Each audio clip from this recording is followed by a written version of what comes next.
Bismillahirrahmanirrahim. Alhamdulillahirabbil alamin. Wassallallahu ala sayyidina maulana Muhammadin wa ala alihi wa sahbihi ajma'in, amma ba'd. Rabbi yassir wa la tu'assir. Rabbi tamim bil khair.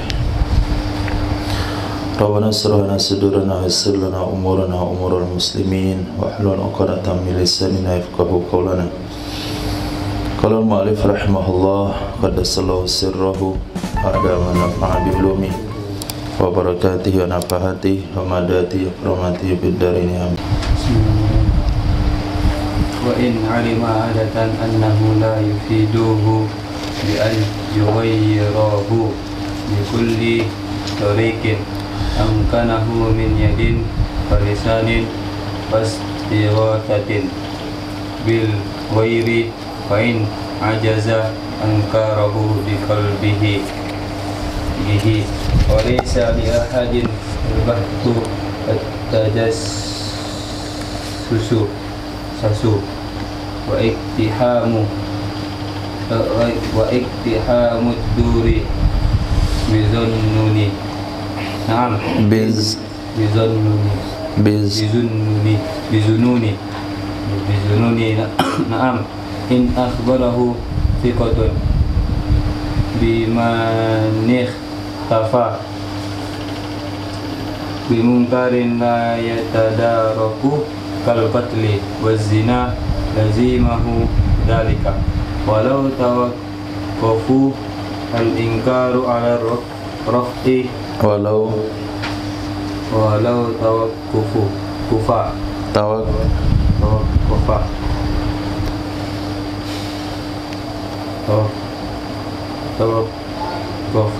Tawaqqaf.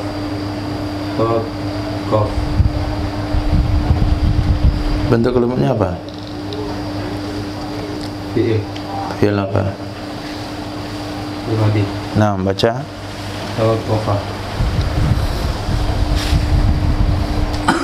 Ingkaru ala raf'i bisultani lam yajib bima fihi min hati hurmatin wa ta'rimi malin qalahu ibnu Qusayri qala syekhuna wa lahu ihtimalun biwujubihi idza lam yanzahir. Ada titiknya itu. La yanzajir illa bihi huwal awjahu wa kalamur rawdati wa ghairihima sarihun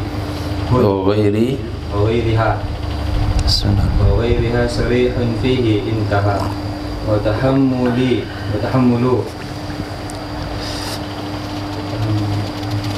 tahammulu syahadatin ala ataunya kemana?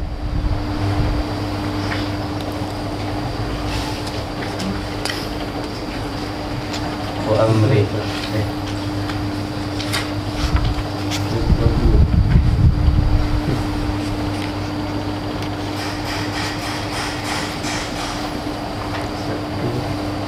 mana maktuf alaihi?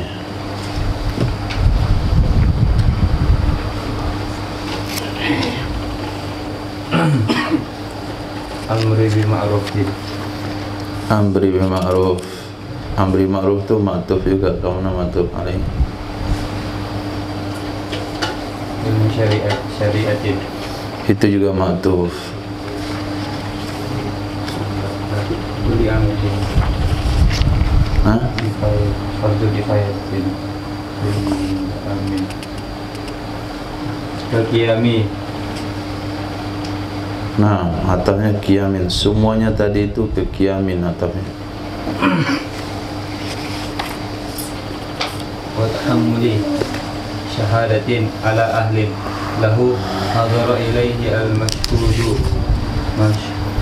alaihi aw talabahu in udira bi udri jum'atin wa adaiha alaman min man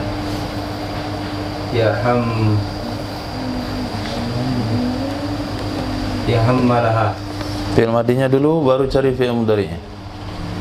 Ya hammalu. Hah? Ya hammalu. Fi'il madinya apa? Hammala. Hammala. Yuhammilu. Oke, hammala yuhammilu. Tadi dia menggunakan masdarnya apa?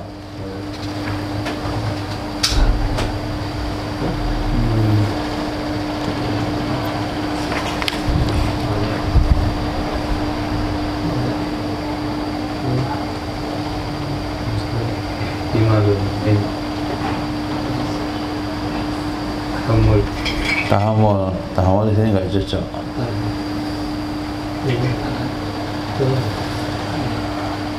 Hamala yahmilu. Hammala yahmilu.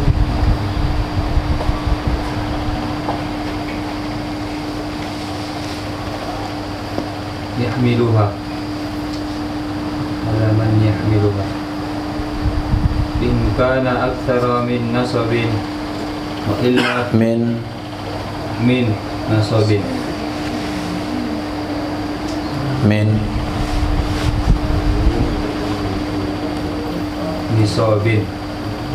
nisabin fa illa fahuwa fardu ainin wa ka ihya'i ka'batin bihajjin wa umrat ka'batin.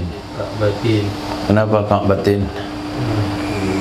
Mudah pilih Apa mudhaf ilaih? opat Kenapa qafat? Tanda qafat.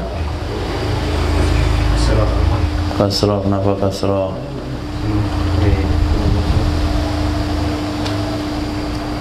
ka'bati Sama yang tadinya. ka'bata Kenapa ta? sebagai yang saya Apa ilalnya? sim apa ini itu sim tempat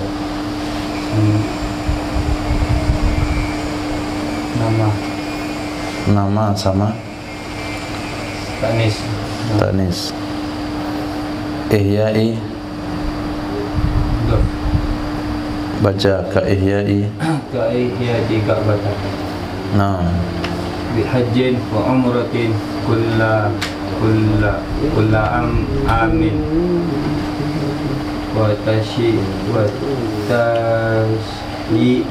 janazatin. nah i'rab.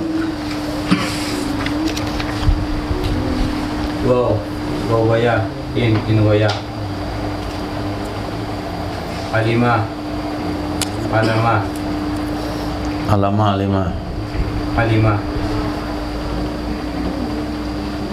alima fil madi dibina di atas fathah selagi tidak bersama dengan wadah berjamak dan dami rafa'nya tak berbaris. Tugasnya merafa' fa'il saja, banyak dalam takdir huwa. Adatan mansub bin nazil khafid.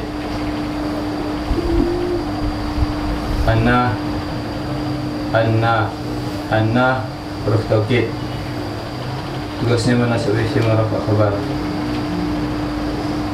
Hu isim dhamir dibina atas dhammah pada mahal nasab, yaitu sebagai isimnya anna. La nafi yufidu fil mudhari dibina di atas fil mudhari rafa. Kenapa rafa? Karena tidak dimasuki amil nasib dan amil jawazim. Dan rafa'nya dhammah. Kenapa? Karena soal akhir. Hukum fil mudhari soal akhir rafa' dengan dhammah, dinasab dengan fathah, dijazm dengan sukun. Tugasnya merafa' fa'il nasab maf'ul. Fa'ilnya dengan dalam takdir huwa. Huwa isim dhamir dibina atas dhammah pada mahal nasab jatuh sebagai maf'ul. Yufidu. Jumlah la beserta fi'il fa'il dan maf'ul jatuh sebagai khabarnya anna. Naam. Bi huruf jar. An masdariyah zarfiyah. Tugasnya mentakwilkan fi'il setelahnya menjadi masdar. Yughayyir. Itu fungsinya, tugasnya Manasab isim. Manasab fi'il. fil amar. Mudhari. Naam. Mudhari. Yughayyir fil mudhari. Fil mudhari nasab karena kemasukan anna. Masukan An karena nasabnya fathah, karena dia semufrad, karena dia sawai akhir. Fi'il mudhari sawai akhir maklum. Tugasnya rafa fa'il nasab maf'ul, fa'ilnya dhamma dalam takdir huwa. Wa isim dhamir dibina di atas dhamma pada amal nasab di atas sebagai maf'ul dari ana.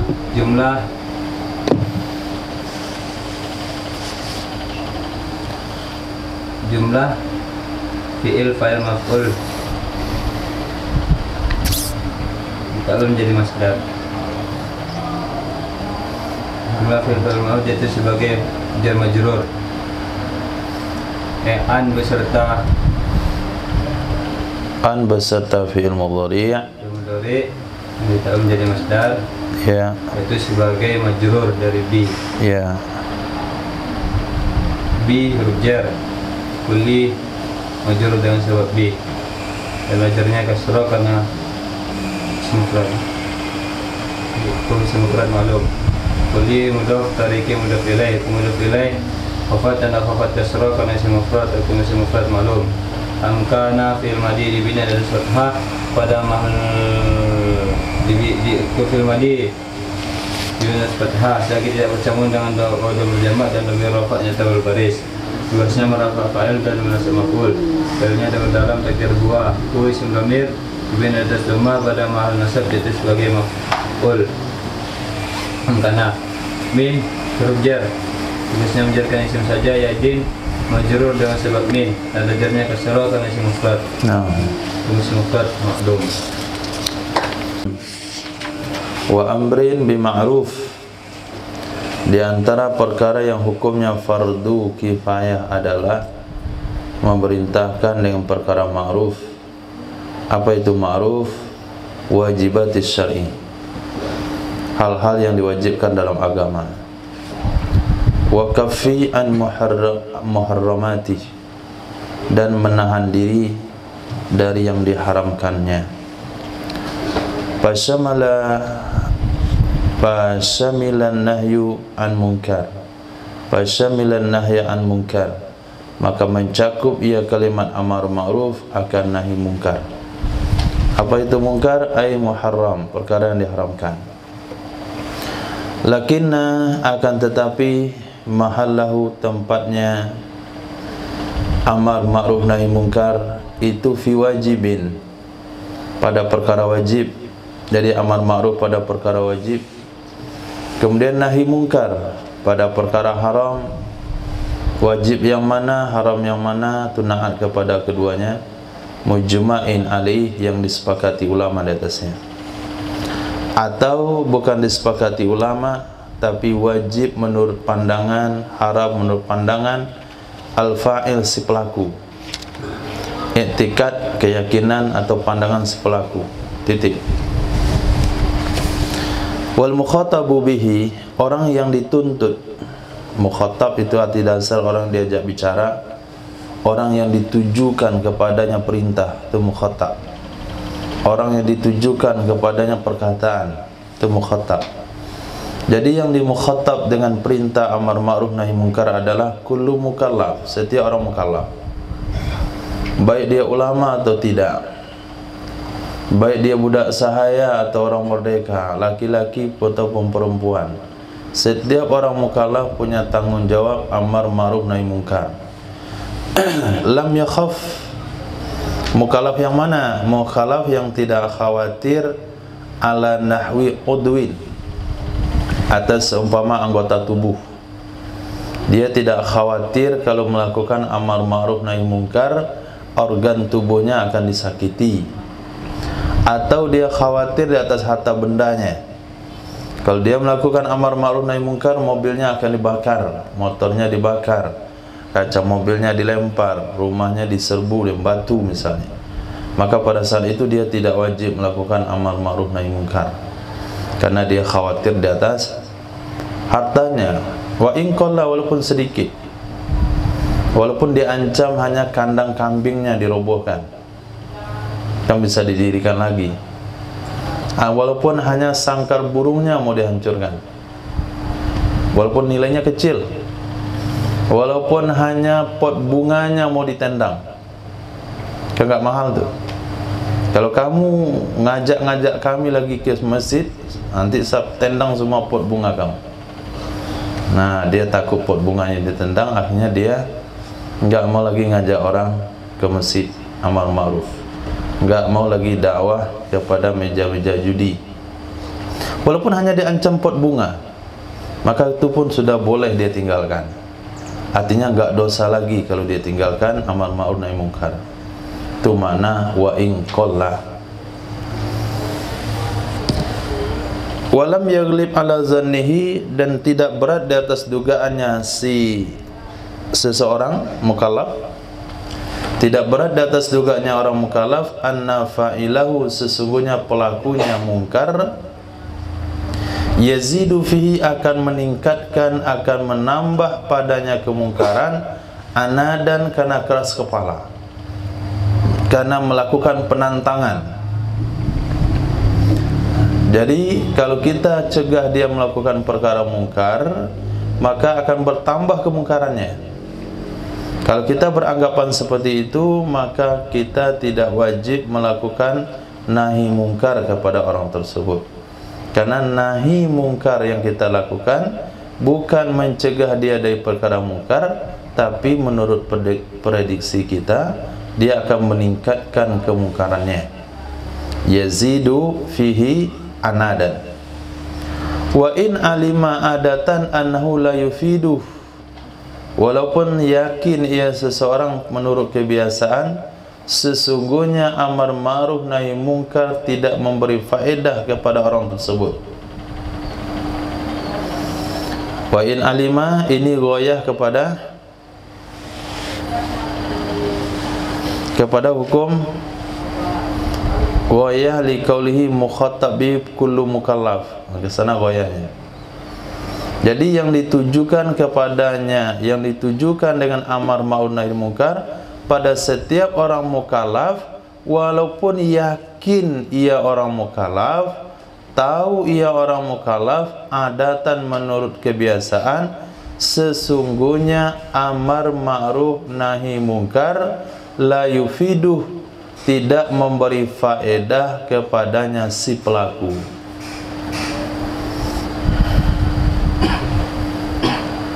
Tapi tetap, kenapa kamu nggak ajak dia untuk sholat? Sudah pernah saya ajak 2 kali 3 kali nggak mau. Saya rasa kalau saya ajak lagi pasti nggak mau juga. Wajib nggak diajak? Tetap wajib. Yang penting kita tidak disakiti, harta kita nggak dirusak. Soal dia mau nggak mau, walaupun kita yakin dia tidak akan mau, tetap wajib. Tapi kalau dia sudah mengancam dan kita takut ancaman tersebut, maka hukum wajibnya hilang. Selagi kita tidak mengkhawatirkan terhadap keselamatan diri dan harta kita, walaupun dakwah itu, amar ma'ruf itu tidak memberi faedah kepadanya, kita tetap wajib dengan tugas tersebut. Wa in alima, ghayah kepada wal mukhatabu bihi, yang ditujukan dengannya perintah amar ma'ruf nahi mungkar adalah setiap mukallaf, walaupun dia tahu menurut kebiasaan annahu la yufiduh, sesungguhnya amar ma'ruf nahi mungkar tidak memberi faedah kepadanya pelaku. Bagaimana caranya amar ma'ruf nahi mungkar itu bi bayaniyah boleh, atau taswir, bi ayyughayyirahu bi kulli tariqin, dengan bahwa merubah ia seseorang akannya mungkar. Bi ayyughayyirahu, dengan bahwa merubah ia seseorang nya perkara mungkar, bi kulli tariqin, dengan setiap jalan, dengan setiap cara, setiap metode, amkanah, yang memungkinkan ia jalan akannya seseorang. Apa saja metode yang bisa dia buat, maka diwajib dilakukan dengan hal-hal seperti itu. Apakah itu min yadin, dari ketangan atau kekuasaan, karena dia adalah wali kota, apalagi dia gubernur, dia bisa mengeluarkan perda. Nah, dia bisa melakukan perda. Wajib bagi setiap ASN untuk melakukan sholat berjamaah 5 waktu. Bagi yang tidak, gajinya tidak dipotong, cuman tidak dapat bonus. Gaji 13 tidak diterima. Selesai. Hanya dengan modal diancam tidak dikasih gaji 13. Kebayang-bayang dia nggak bisa baju lebaran nanti. Akhirnya semuanya sholat jamaah ke masjid. Nah, itu amal ma'ruf dengan yadin, amal ma'ruf dengan tangan. Juga pemilik toko bangunan, bagi yang tidak sholat dipecat. Kami hanya terima yang sholat saja. Wanita yang untuk aurat wajib berhenti bekerja ketika azan berkumandang. Ada satu di Pasaraya, teman-teman, toko buku. Setiap azan berkumandang tutup, semua karyawannya sholat. Laki-laki keluar, perempuan di dalam. Itu yadin, tangan. Ada juga kita dengar berita semua pegawai kedai nasinya sholat, termasuk kasirnya.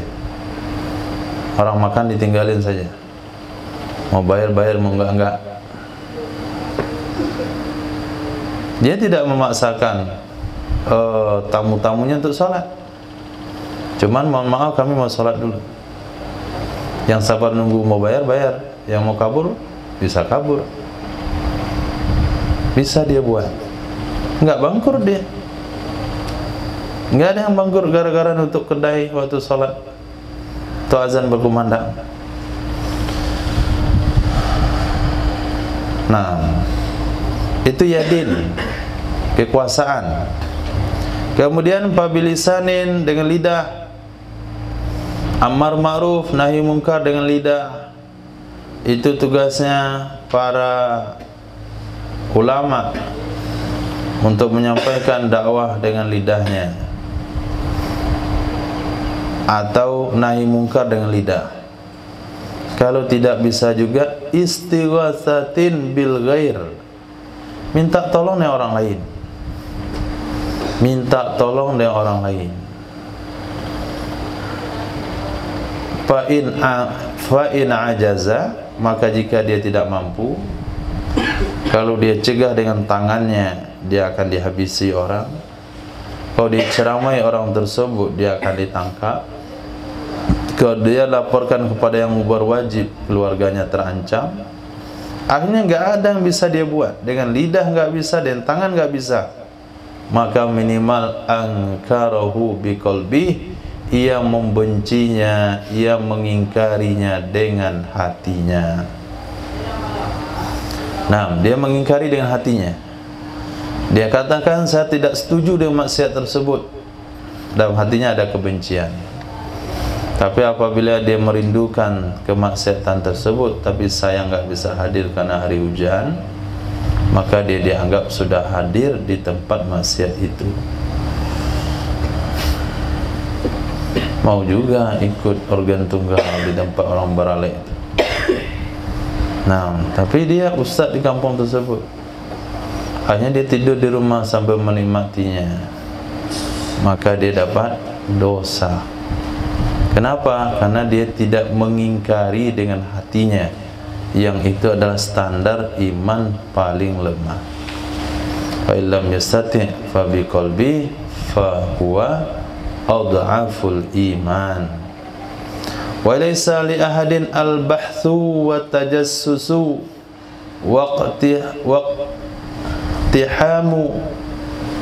waqtihamu duwari bizzunun. Li ahadin itu khabar muqaddam. Laisa isim akharnya bahthu, bukan bahtha. Wa laisa li ahadin al-bahthu, tidak boleh bagi siapapun membahas. Nah, membahas artinya menyelidiki Siapa kira-kira buat maksiat? Biasanya malam minggu nih pinggir-pinggir jalan nih ada nih. Maka dia berhenti di jalan, masuk ke hutan, cari-cari dia siapa yang nongkrong. Itu hukumnya nggak boleh. Nah, tidak boleh membahas. Kemudian tajassus, memata-matai. Kemudian iktiham, ad-dur, iktihamud dur, artinya dukhul fiha min ghairi izni sabiha, menerobos masuk rumah dengan dugaan-dugaan. Nah, menerobos masuk rumah dengan dugaan-dugaan. Ini yang dilakukan oleh Sayyidina Umar bin Khattab radhiyallahu an. Beliau masuk ke dalam rumah seseorang lewat jendela. Setelah masuk dalam rumah tersebut, ketemulah seseorang sedang minum khamar. Lalu kata Sayyidina Umar, kamu telah mabuk minum khamar, kamu akan dihukum. Apa kata orang itu? Wahai Umar, jangan kamu lihat satu kesalahan saya. Minum khamar memang satu kesalahan. Kamu sudah melakukan beberapa kesalahan. Satu, tajassus. Yang kedua, masuk rumah orang tanpa izin. Yang ketiga, su'udzan. Akhirnya Sayyidina Umar balik aja lagi, nggak jadi memproses orang tersebut.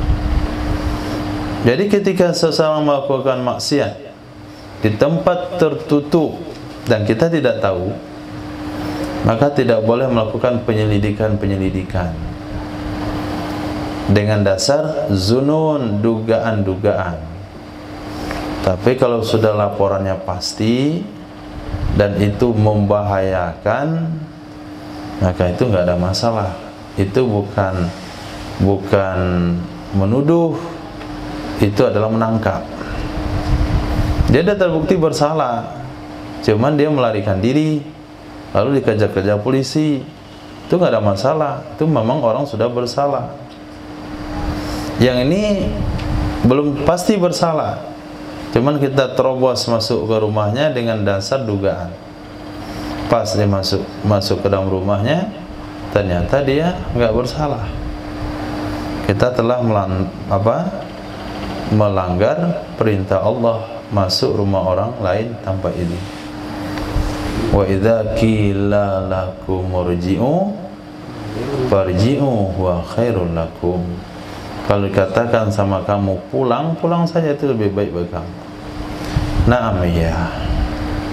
Memang seperti itu hukumnya. Tidak boleh menerobos rumah, tidak boleh menyelidiki tanpa ada dasar yang kuat, hanya dengan dasar dugaan saja. Namun jika memberitakan kepadanya seseorang thiqatun, oleh orang yang terpercaya, bimungkarin, biman ikhtafa bimungkarin, dengan seseorang yang menutupi diri dengan sebuah kemungkaran, pemungkaran yang mana la yutadaraku, kemungkaran yang tidak mungkin dibenahi, kemungkaran yang tidak mungkin dibenahi, tidak mungkin ditutupi kerugiannya, seperti pembunuhan, seperti zina, lazimahu dzalik, maka wajib akannya seseorang yang diinformasikan tersebut oleh demikian amar ma'ruf nahi munkar. Yang memberitakan kepada kita orangnya terpercaya terhadap sebuah kasus. Kalau sudah dilakukan, itu tidak mungkin lagi diatasi, tidak mungkin lagi ditutupi ketertinggalannya. Seperti pembunuhan. Kalau sempat terjadi pembunuhan, bagaimana cara mengatasinya? Nggak ada lagi cara. Udah mati orangnya, bagaimana mau cara lagi? Kalau sekiranya terjadi zina, bagaimana caranya lagi? Maka kasus atau perkara mungkar yang seperti itu, kalau sudah terjadi tidak bisa lagi diatasi, tidak bisa dinormalkan kembali, maka wajib untuk dicegah. Kalau yang menginformasikan orang adil. Tapi kalau perampokan, hartanya hilang, misalnya uangnya hilang 10 juta rupiah, bisa nggak diatasi? Kalau terlambat ditangkap bisa nggak diatasi? Bisa, diperiksa di badan diambil. Kembalikan uangnya. Sudah kepakai, sita barang lain, ganti. Tapi keperawanan kau hilang, mana cara gantinya? Periksa sama dia, di mana ditaruh perawan tadi? Ambil, pasang lagi, kan nggak bisa. Itu makna la yutadarak, bimungkarin la yutadarak. Seperti kematian, pembunuhan.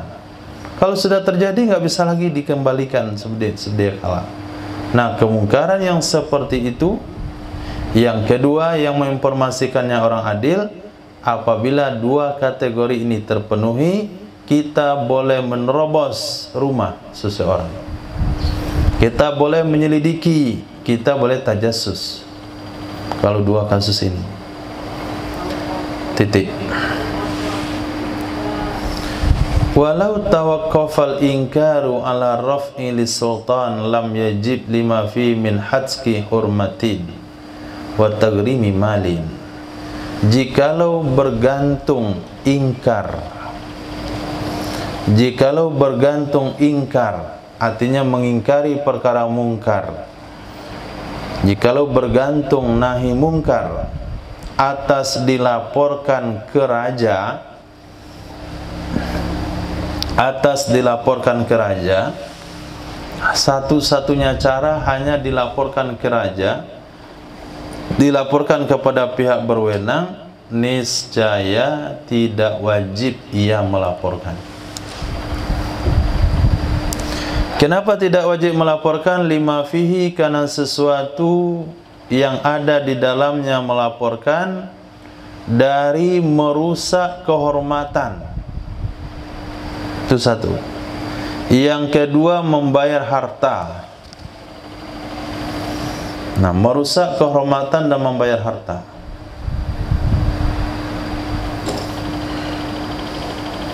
Ternyata membayar harta itu bukan rahasia hari ini.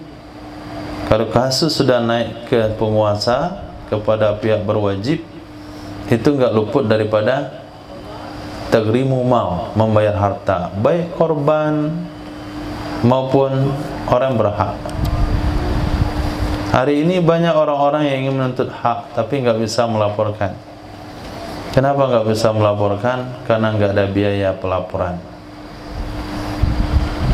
Nah, maka kalau kata musannif, kalau nahi mungkar itu tidak bisa terlaksana kecuali satu cara, harus dilapor kepada penguasa, kita tidak wajib melakukannya. Karena kalau sudah dilaporkan, nanti keluar beritanya di koran, disiarkan di TV lokal. Kalau berita itu besar sampai ke TV nasional, kalau lebih besar lagi ke TV internasional. Kita sudah mencemarkan kehormatan orang lain. Pendapat itu dikatakan oleh Imam Al-Qushairi. Berkata Syekhuna Ibnu Hajar Al-Haytami, walahu ihtimal, bagi pendapat tersebut ada kemungkinan untuk dilaksanakan dalam kondisi tertentu. Kemungkinan yang lain tetap wajib dilaporkan kepada hakim. Jadi ihtimal. Berkata Syekhuna Ibnu Hajar Al-Haytami, walahu, dan baginya melaporkan kepada penguasa ada kemungkinan dengan wajibnya. Idza lam yanzajir ila bihi, apabila tidak yanzajir, kapok lah. Apabila tidak kapok ia si pelaku, kecuali dengannya dilaporkan kepada penguasa.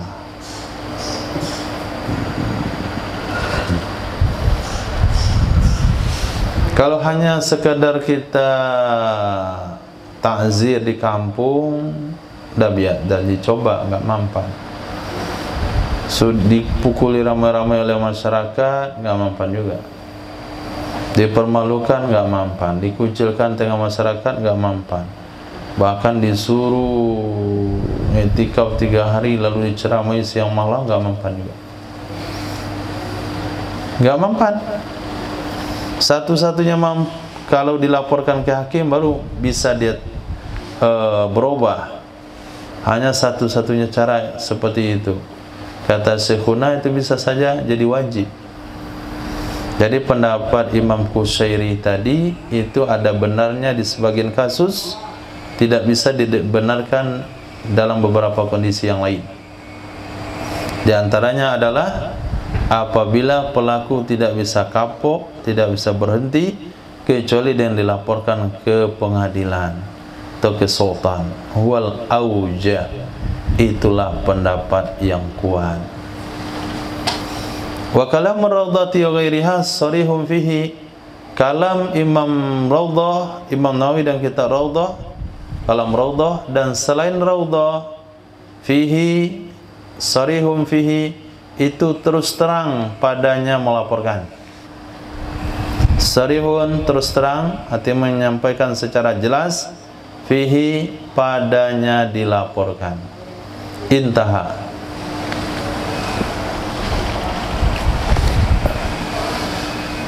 Nah, habis masalah amar ma'ruf nahi munkar. Berikutnya perkara yang juga merupakan fardu kifayah. Kalau sudah terpenuhi fardu ain, kalau tidak ada yang melakukan, hanya satu orang saja yang mampu, maka jadi fardu ain, yakninya tahammuli syahadah, memikul kesaksian. Jadi dalam bab syahadah ada 2 istilah. Istilah pertama tahammul syahadah, istilah kedua ada'us syahadah.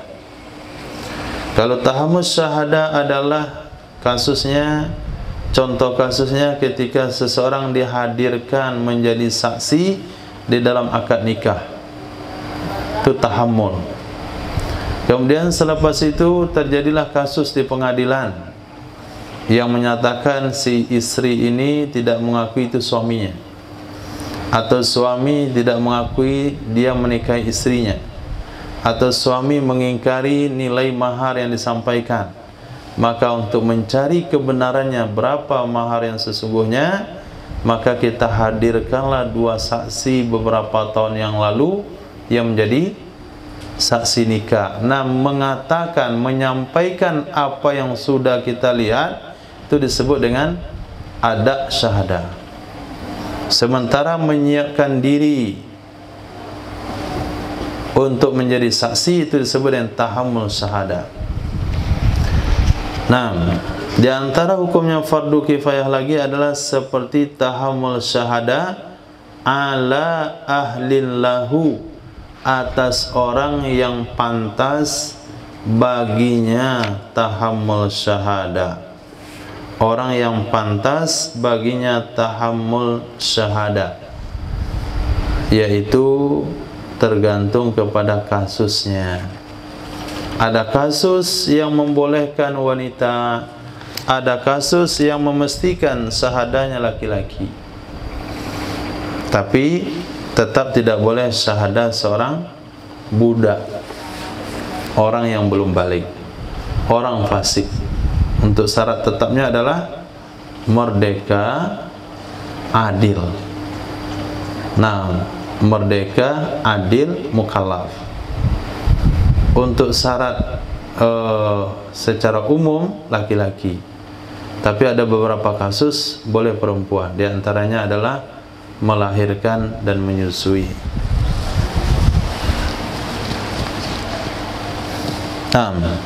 Jadi dia ahli, maka ada usyahadah atau tahammul syahadah tidaklah merupakan kewajiban bagi anak-anak, tidak kewajiban bagi budak sahaya, tidak merupakan kewajiban bagi wanita dalam kasus yang menerima kesaksian laki-laki.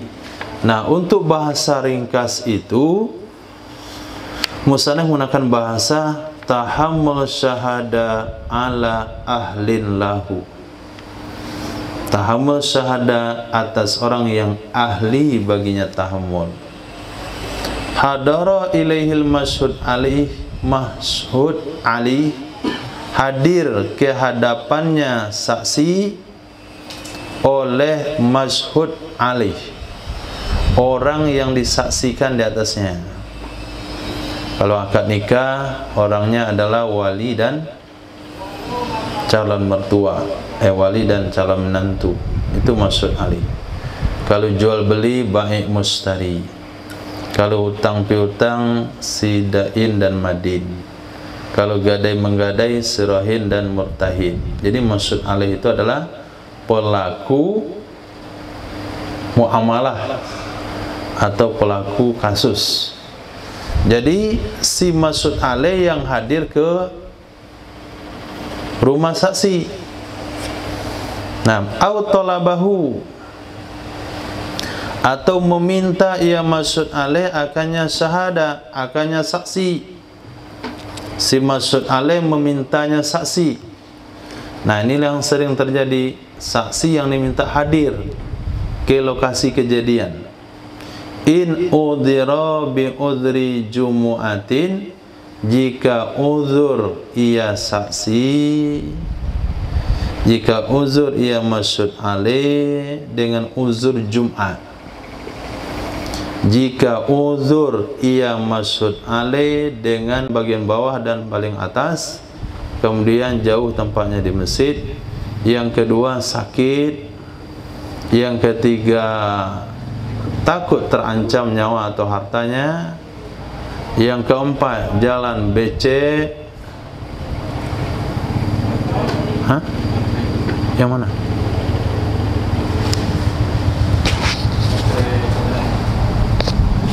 Habis. Di antaranya lagi, oh lupa ganti semuanya. Baterai lu.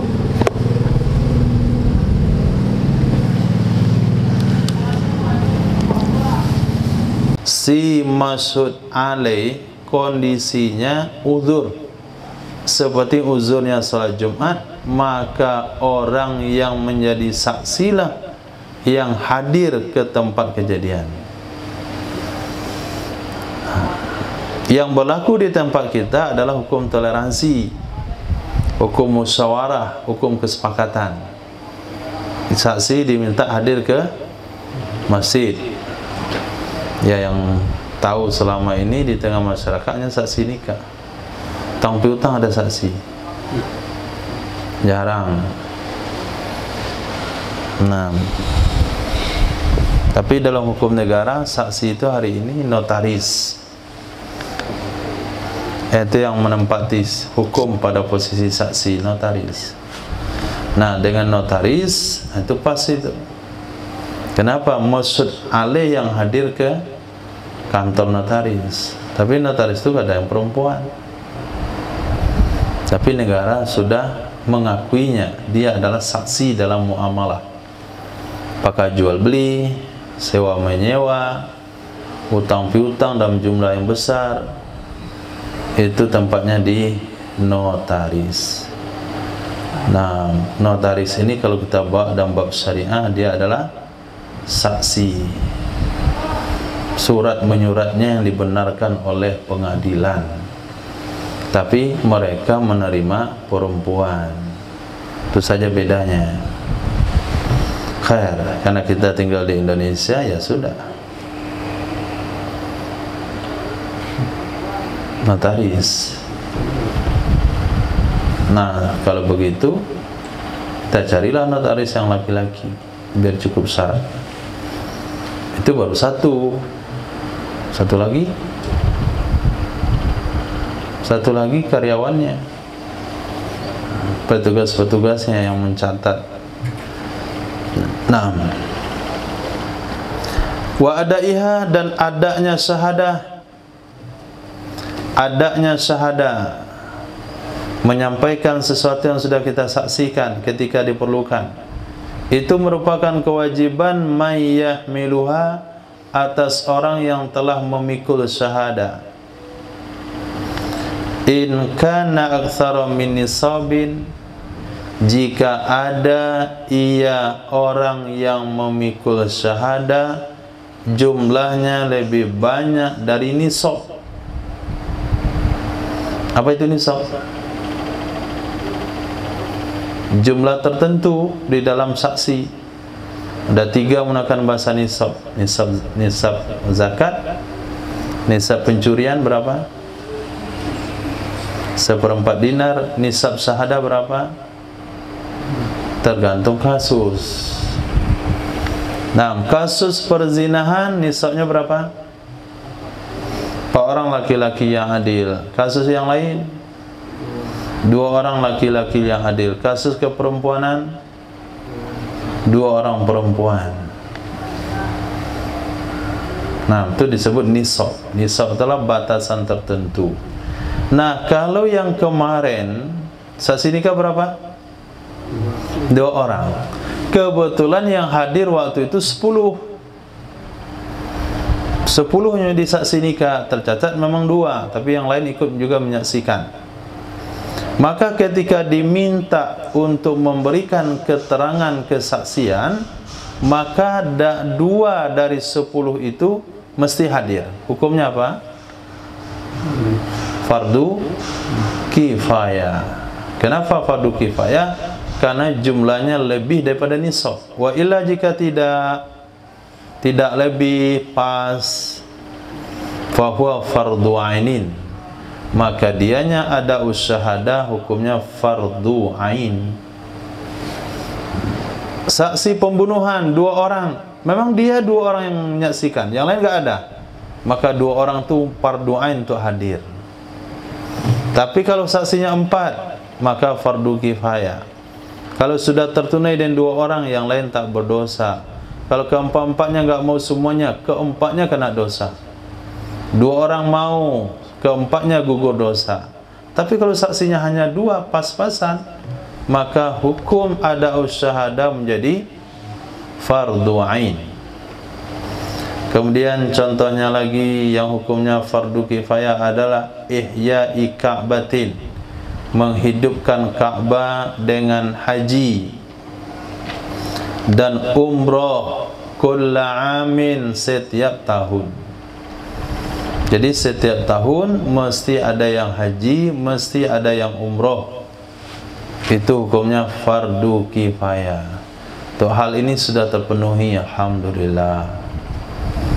Bahkan banyak yang mau memenuhi tapi belum cukup, belum dapat panggilan, ngantri selama 20 tahun. Mendaftar usia 65, berangkat usia 85. Nah, berangkat usia 85.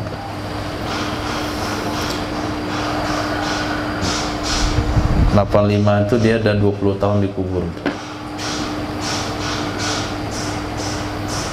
Maka mendaftar dari sekarang. Daftar aja dulu. Pakai uang nggak mendaftarnya? Berapa minimal?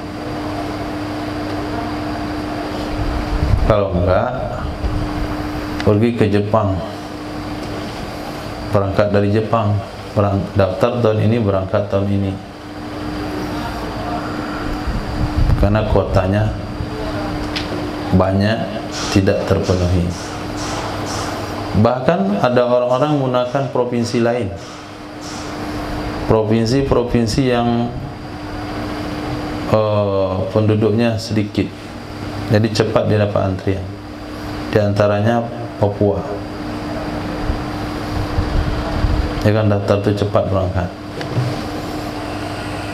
Ada juga orang berangkat ke negara lain. Nah, karena negara itu kuotanya banyak tersisa, karena muslimnya nggak ada. Itu milih yang mana?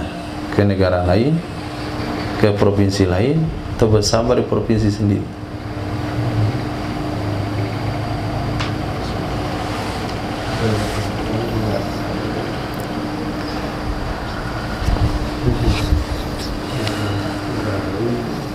Jadi kalau dulu, kalau ku bisanya belajar di Makkah bisa haji, belajar di Madinah bisa haji, belajar di Mesir bisa haji. Tapi hari ini nggak bisa. Yang belajar di Madinah pun harus ada izin untuk berangkat. Kalau nggak ada izin nggak boleh, kan ditangkap. Kecuali dia mau jalan kaki, nggak naik kendaraan itu aman. Nah, kemarin mutawif kami, dia belajar di Madinah, nggak dapat izin berangkat haji, kecuali dengan cara jalan kaki. Dia jalan dari Madinah ke Makkah itu bukan jalan raya, tapi jalan kampung-kampung pedusunan Arab, pakai kendaraan onta atau jalan kaki, itu aman. Tapi kalau jalan lintas, ada pemeriksaan di jalan, nggak ada izin, dipulangkan lagi ke Madinah. Lebih aman di Makkah, tetap aja ada razia. Nah, ternyata itu takdir dari Allah. Penduduk Makkah sendiri tidak bisa haji tiap tahun. Jadi untuk memenuhi kewajiban yang fardu kifayah, alhamdulillah untuk hal ini sudah cukup.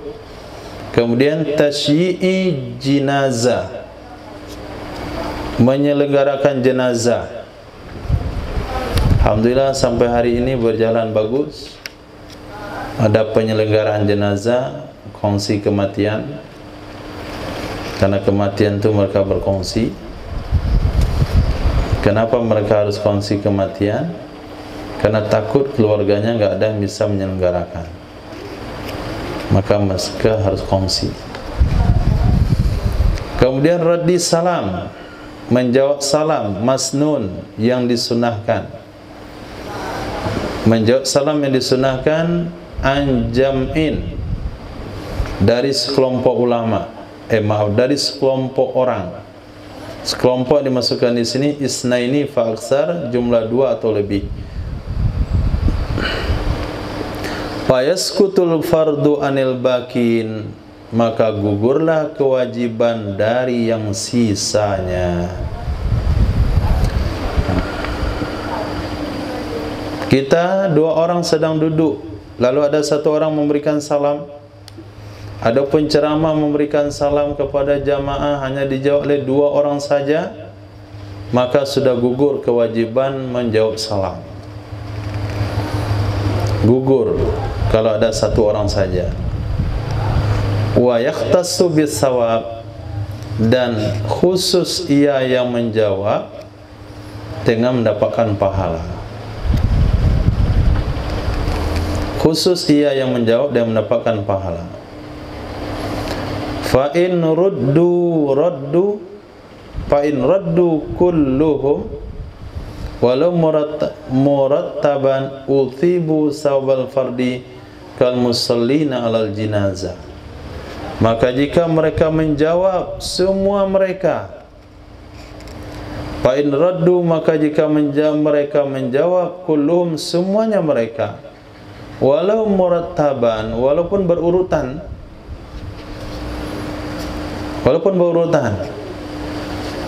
contoh, assalamualaikum,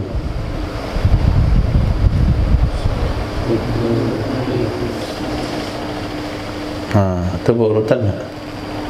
Itu kacau balau namanya. Nah, Abu jawab pertama, kemudian selesai sambung Ismail, kemudian sambung Ihsan, itu berurutan. Usibu, mereka diberi pahala sawabal fardi, pahala fardu, artinya pahala fardu kifayah, sama dengan orang-orang yang menyolatkan atas jenazah. Sama dengan orang-orang yang menyolatkan di atas jenazah. Kalau 1 orang menyolatkan jenazah, maka tergugurlah fardu kifayahnya. Yang lain enggak berdosa. Tapi kalau ada 10 orang yang menyolatkan, maka ke-10-nya Allah berikan pahala fardu kifayah. 100 orang, 100-nya Allah berikan pahala fardu kifayah. Walaupun jamaah kedua, jamaah ketiga, jamaah keempat. Khair. Di tempat kita belum ada kita temukan jenazah yang disolatkan berkali-kali karena tidak tertampung oleh tempat solat. Tidak ada. Kalau Rasulullah memang, siapa imam solat jenazah Rasul? Astagfirullah. Ketika Rasulullah meninggal dunia, lalu jenazah beliau disolatkan, siapa menjadi imam?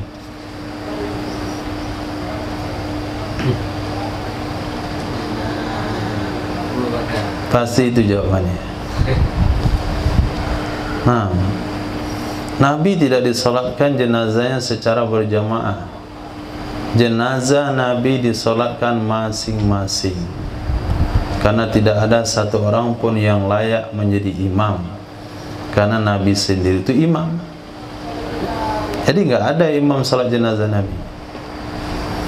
Sayyidina Abu Bakar solat sendiri, Sayyidina Umar solat sendiri, masing-masing masuk solat sendiri-sendiri sampai tertunda pengebumiannya berapa hari? 2 hari kalau nggak salah. Nah, belum lagi menenangkan Sayyidina Umar. Itu habis waktu setengah hari untuk itu. Siapa yang mengatakan Muhammad meninggal sepenggal kepalanya? Siapa yang berani ngomong? Semua orang diam saja. Sayyidina Utsman bin Affan dah bingung, nggak tahu dengan kondisi. Sayyidina Ali sibuk, Sayyidina Abbas. Sayyidina Umar berkuar-kuar di masjid. Sayyidina Abu Bakar masih di kampung pinggir kota Madinah, dijemput dulu. Setelah jemput baru dicium jasad Nabi. Ya Rasulullah, tibta hayyan wa mayyitan. Engkau wangi waktu hidup juga waktu meninggal. Selepas itu baru beliau khutbah. Man kana ya'mudu Muhammadan wa huwa qad mat. Yang menyembah Muhammad dah meninggal. Kaget Sayyidina Umar bin Khattab. Beliau bacakan ayat, wa ma Muhammadun illa rasulun qad khalat min qablihi rusul afa imma ta'u qutilan qalabatum ala aqabikum. Kata Sayyidina Umar, seolah-olah baru kali itu saya dengar ayat itu. Padahal beliau dah hafal sebelumnya. Seolah-olah baru kali itu mendengarnya. Khair. Jadi seluruh sahabat itu mendapatkan pahala fardu kifayah dari menyolatkan jenazah Rasul walaupun solatnya berurutan. Dan ada di antara para ulama yang disolatkan satu jamaah, kemudian enggak muat masjid, ulang satu jamaah lagi karena saking enggak muat. Dan ada tradisi di sebagian tempat, jenazah ketika sudah meninggal dunia dan pasti meninggal, itu langsung dikafani. Setelah dikafani, diletakkan di tengah rumah. Jadi siapa saja yang datang boleh sholat sampai ke pengebumian. Misalnya meninggal itu di malam jam 10, maka jenazahnya dimandikan. Jam 12 selesai dimandikan, taruh di tengah rumah. Ada orang melayat jam 1, silakan masuk, sholat, pergi. Datang 3 orang, sholat, pergi. Besok datang jam 7, sholat, pergi. Datang 5 orang, jam 6, sholat, pergi. Tiba jadwal untuk dikuburkan, baru disolatkan, kemudian dikuburkan. Itu cara yang baik. Ya, apalagi antum meninggal di Padang, pesan sama orang-orang Padang, kalau saya meninggal jangan dikerumuni oleh mak-mak. Kalau saya meninggal, tolong dimandikan langsung, kemudian diletakkan di tengah rumah mengarah ke arah kiblat. Siapa datang boleh langsung sholat dan pulang. Ini enggak kerumunin, menungguin, duduk di kursi, merokok, cerita-cerita macam-macam, apalagi cerita tentang jenazah itu. Itu saya tahu sama kali sama dia. Oh, orangnya parah kali. Selesai pulang, jenazah dimandikan, orang tadi melayat dari pagi kadang-kadang sampai jam sekian, balik ke rumah nggak ada apa-apa. Mendekati jenazah nggak berani mendekati jenazah, ibu-ibu semua situ, baik jenazah laki-laki maupun jenazah perempuan. Kalau jenazah perempuan dikelilingi oleh ibu-ibu, oke. Ini jenazah laki-laki pun ibu-ibu ambil di sekitar. Bagaimana perasaan antum tidur di tengah mak-mak itu? Nggak berani kan? Itu kalau mau dibaringkan, kalau meninggal baringkan dalam kamar, jangan di tengah rumah. Buat wasiat. Kalau sudah meninggal dibaringkan dalam kamar, jangan di tengah rumah. Yang boleh masuk kamar jumpa saya hanya yang mahram saja. Yang lain lihat di video aja di luar. Nah, nilai monitor. Khair. Itu satu tradisi yang perlu diperbaiki.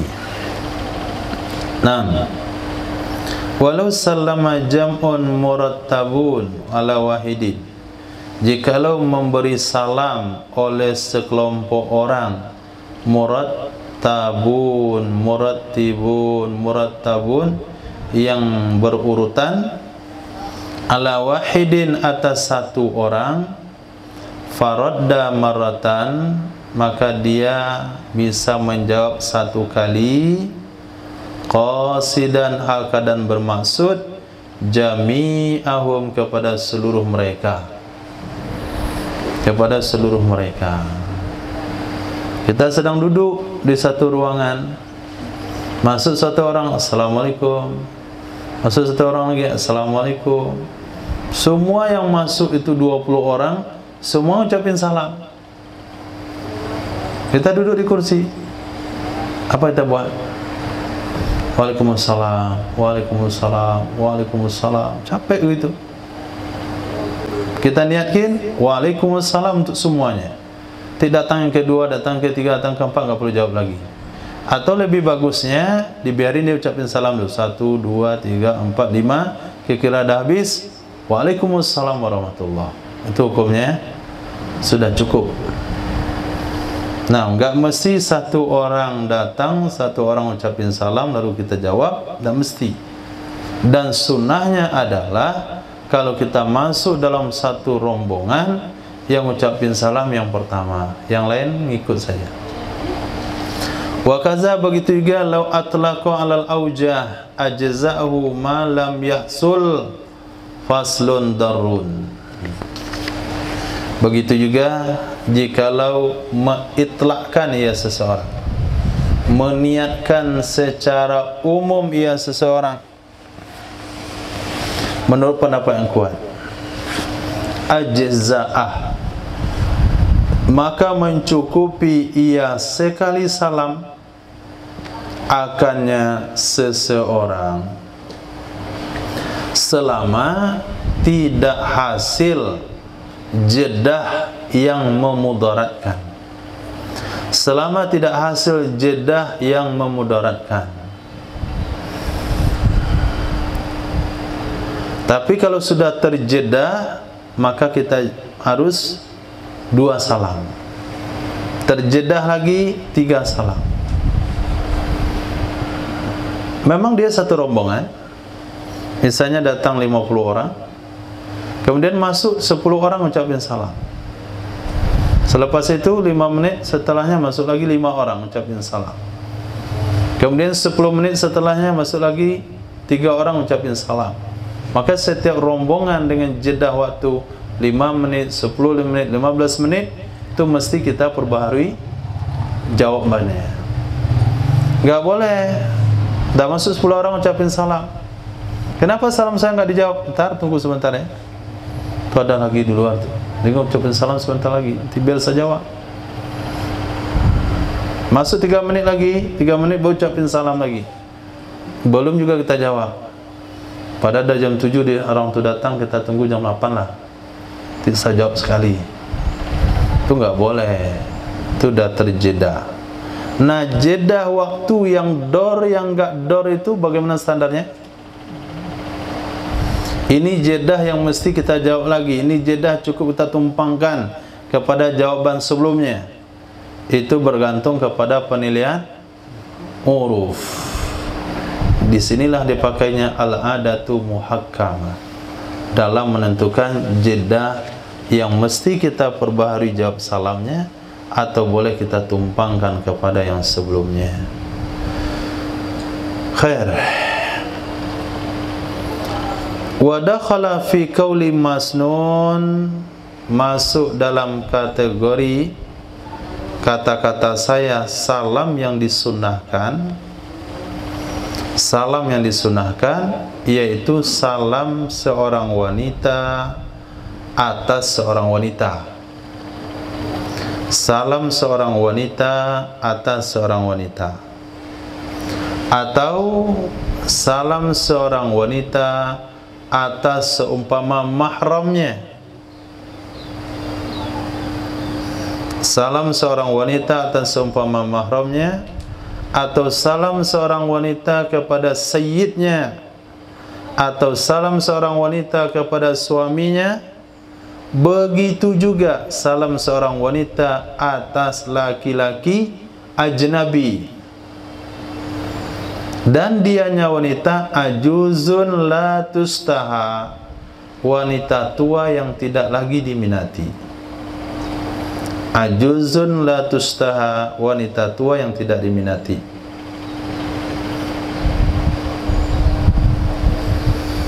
Wa yalzamuha fi hadhihi surah raddu salamir rajul, wajib akannya wanita pada ini kejadian menjawab salam seorang laki-laki,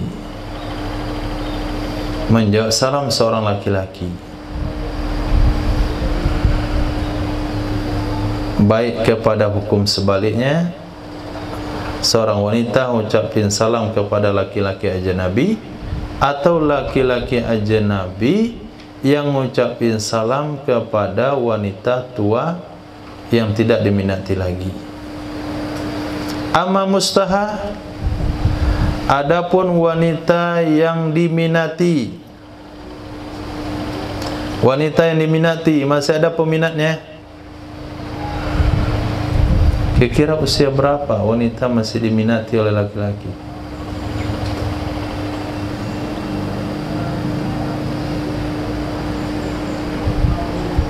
Abu?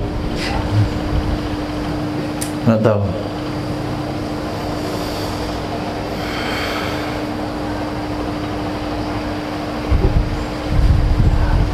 Nggak tahu juga kita.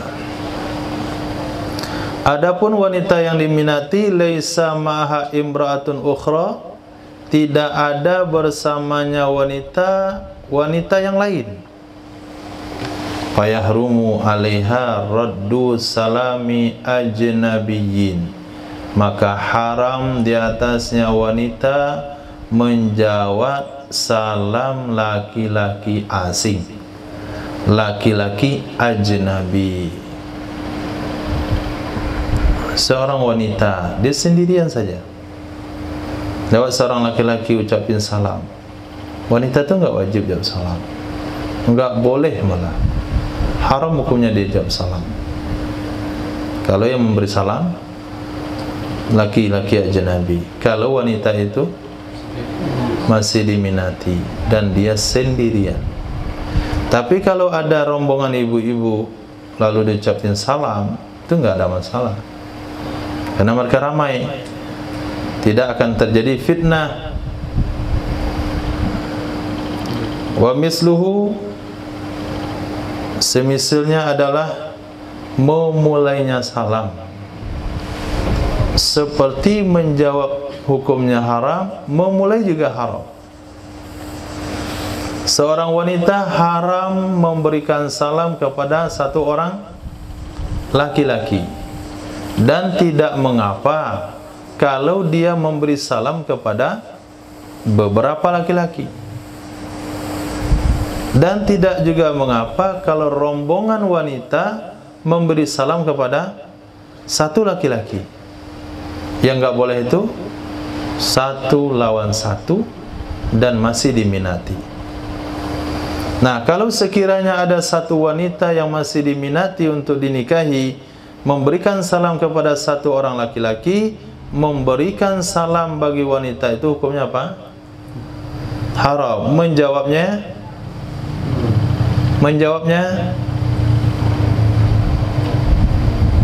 wa yukrahu raddu salamiha, dimakruhkan menjawab salamnya wanita. Wa misluhu ibtida'uhu aidan, semisalnya menjawab salam wanita yang tadi hukumnya makruh, memulainya juga makruh. Laki-laki memberi salam kepada wanita hukumnya makruh, wanita menjawab haram. Wanita memberi salam kepada laki-laki hukumnya haram, laki-laki menjawabnya makruh. Apa bedanya?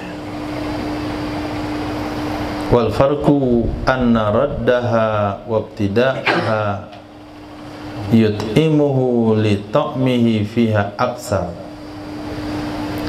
Perbedaan kenapa wanita hukumnya haram, laki-laki kok hanya makruh. Sesungguhnya memulainya sesungguhnya menjawabnya wanita dan memulainya wanita yutmi'uhu, itu memberikan harapan ia menjawab dan memulai akannya laki-laki litom'ihi fiha, karena minatnya laki-laki padanya wanita lebih besar, bi khilafi ibtidaihi, dengan sebalik memulainya laki-laki dan menjawabnya laki-laki. Saya ulang, perbedaannya sesungguhnya menjawabnya wanita, memulainya wanita, yutmi'u, memberikan harapan, membuat tamak, atau bahasa kata tamak, memberikan harapan kepadanya laki-laki, bagi harapannya laki-laki pada wanita itu lebih besar, dengan sebalik memulainya laki-laki dan menjawabnya laki-laki. Kalau sekiranya laki-laki memberi salam lalu wanita itu tidak menjawab, maka laki-laki ini langsung putus asa. Dah lah, nggak ada harapan. Saya beri salam dicuekin, aman. Coba kalau dia jawab, Assalamualaikum, bijak pula dengan lembut pula. Akhirnya laki-laki ini bertambah. Apalagi kalau wanita yang mulai. Sementara kalau wanita yang memulai lalu laki-laki menjawab, dan laki-laki ini tidak punya minat, tidak punya pengharapan kepada wanita tersebut, bisakah wanita itu berbuat? Nggak bisa. Nggak bisa berbuat. Apabila seorang laki-laki memberikan salam kepada wanita karena dasar ada minat, ada sesuatu yang dia inginkan, lalu wanita itu tidak menjawab, laki-laki tidak bisa berbuat. Nah, sebalik juga begitu. Wanita memberi salam pada laki-laki, lalu laki-laki memberikan respon yang baik, sementara laki-laki tidak ada minat dan sebagainya. Wanita yang memulai ini tidak bisa berbuat. Tapi apabila laki-laki itu punya minat, wanita pula yang mulai duluan, tambahlah semangat dia. Tambah semangatnya. Maka menjawab di pihak wanita, memulai pihak wanita hukumnya haram. Karena pengaruhnya adalah lebih besar meningkatkan semangat laki-laki itu. Sementara kalau laki-laki menjawab, laki-laki yang memulai, itu tergantung pada respon wanita itu. Kalau responnya nggak ada, dia pun nggak minat. Khair, pendapat itu dikatakan oleh Syekhuna Ibnu Hajar Al-Haytami. Titik. Itu hukum salam satu lawan satu. Walau sallama ala jam'i niswatin, jikalau seorang laki-laki memberi salam kepada sekelompok wanita, wajaba raddu ihdahunna, wajiblah menjawab oleh salah satunya wanita. Kenapa wajib? Iz la yukhsha fitnatan hina idzin, karena tidak dikhawatirkan fitnah pada saat itu. Iz la yukhsha fitnatun hina idzin, karena tidak dikhawatirkan fitnah waktu itu. Enggak ada fitnah. Wa kharaja biqauli an jam'il wahid, terkecuali dengan perkataanku an jam'in, dari sekelompok orang. Apa yang terkecuali? Al-wahid, kalau satu orang. Faraddu fardu ainin alaih, maka menjawab fardu ain terhadapnya satu orang. Maka menjawab itu fardu ain di atasnya satu orang. Kalau kita yang diberi salam sendiri, maka kita menjawab salam hukumnya fardu ain. Kalau kita yang diberi salam itu berdua dengan teman, maka menjawab salam hukumnya fardu kifayah. Walau kanal muslimu sabiyan mumayyiz, walau kanal muslimu sabiyan mumayyiz. Coba artikan Ihsan.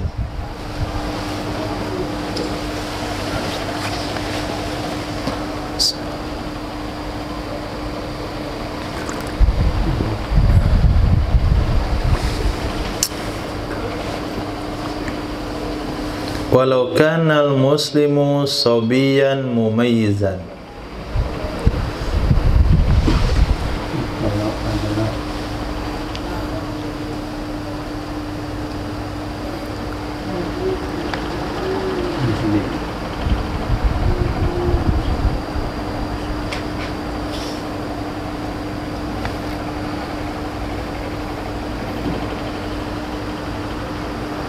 Yusuf, coba artikan.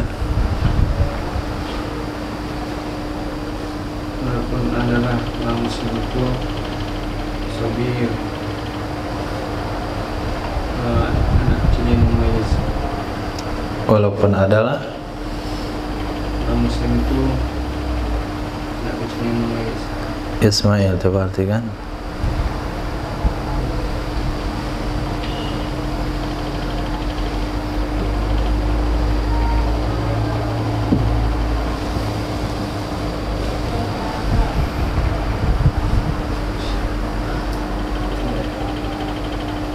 Abu Bakar artikan.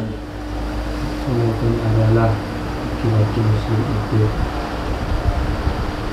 orang sabir dan mumayyiz. Terjebak namanya. Walaupun adalah orang yang memberi salam itu sabi yang mumayyiz. Kau muslim, terlalu fokus.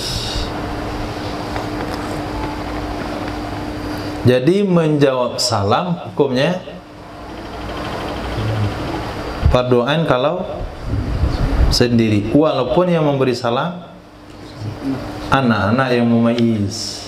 Anak itu belum balik, kita yang menjawab salam anak-anak itu tetap fardu ain. Khair.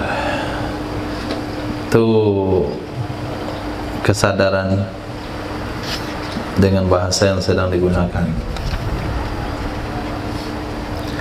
Wala budda fil ibtida' war raddi min raf'is sauti, dan harus dalam memulai salam, artinya memberi, war raddi, dan menjawab salam.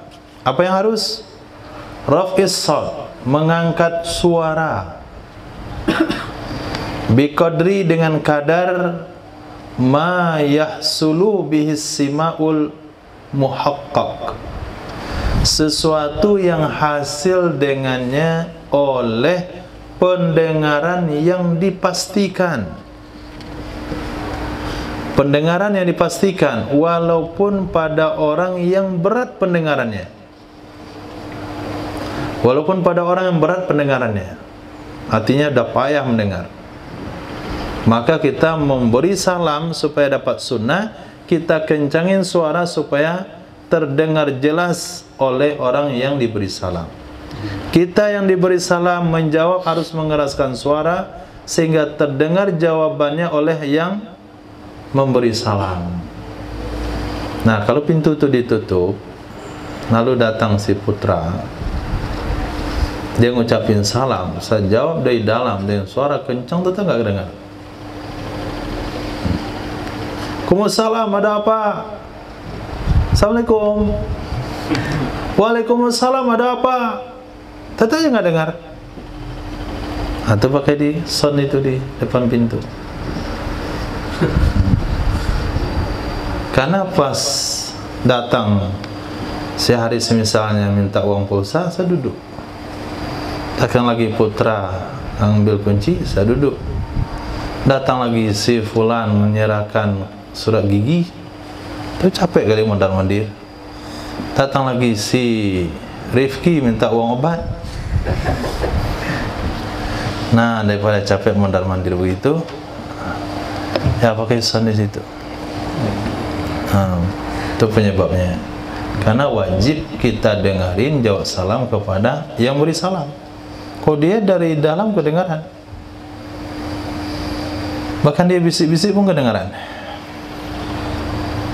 Cobalah antum bisa salam. Enggak, antum saja. Antum.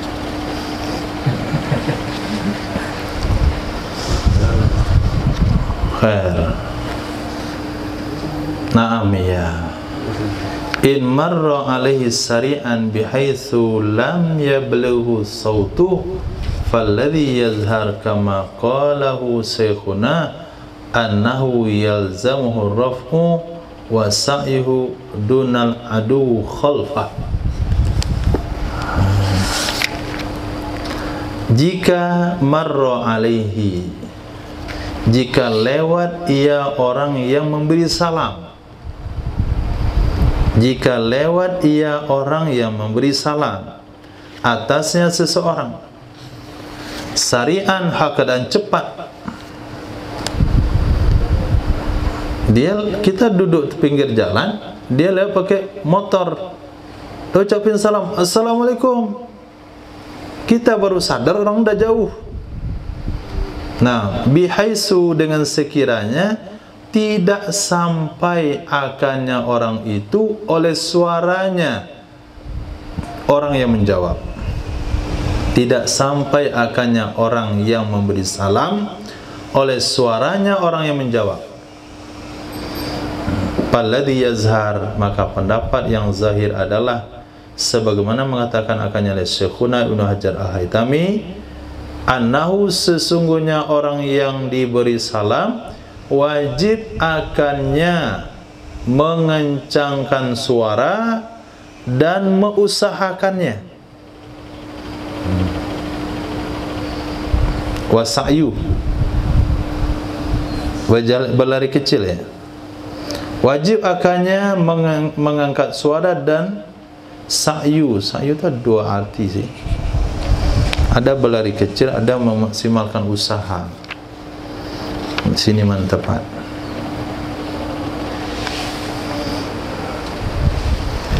Berlari kecil kayaknya. Wajib akannya seseorang oleh mengencangkan suara dan berlari kecil,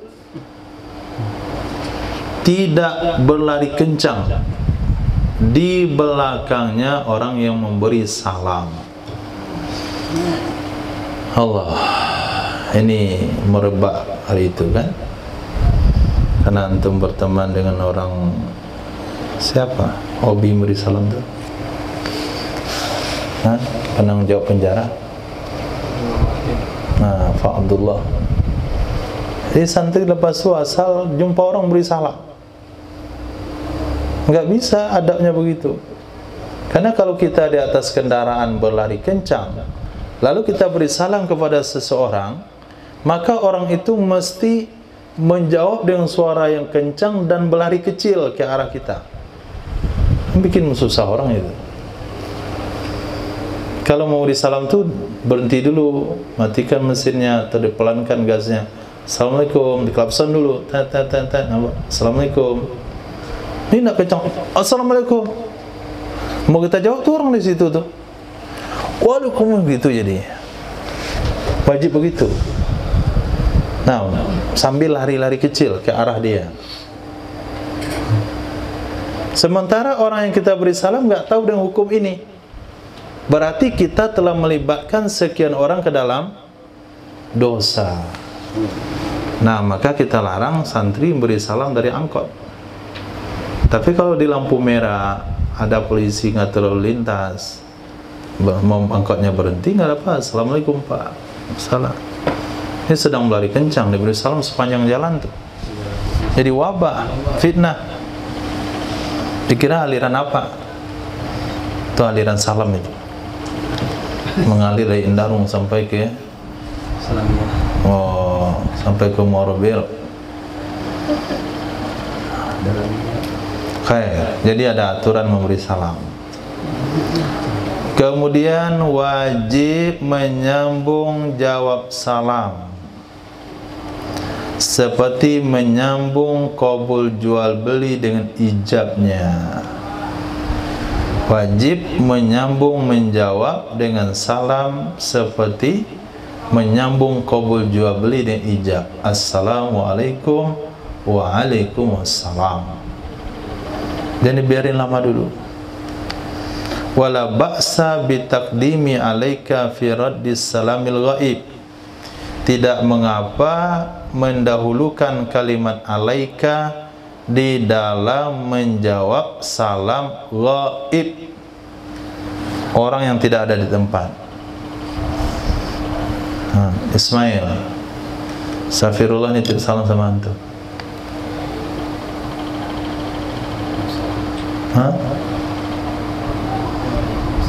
Waalaikumsalam. Safirullah nitip salam sama antum dengan lafaz Assalamualaikum. Wa alaika wa alaihi salam. Berarti antum sudah mendahulukan kalimat alaika dari kalimat alaihi, boleh enggak? Sementara ka itu cuman pengantar salam, yang memberi salam pertama sihi. Nah, dikatakan oleh ulama di sini la ba'sa. Tidak mengapa mendahulukan kalimat alaika dalam menjawab salam si ghaib. Wa alaika wa alaihi salam. Harusnya apa? Wa alaihi wa alaikas salam. Yang memberi dulu, baru yang menyampaikan. Tapi kita biasa pakai alaika dulu. Kalau begitu pun tidak mengapa. Kenapa enggak mengapa? Li'annal fasla laisa bi ajnabiyyin. Karena pemisah itu tidak termasuk kalimat asing. Karena fasal pemisah yaitu alaika itu tidak termasuk kalimat asing, masih rangkaian salam.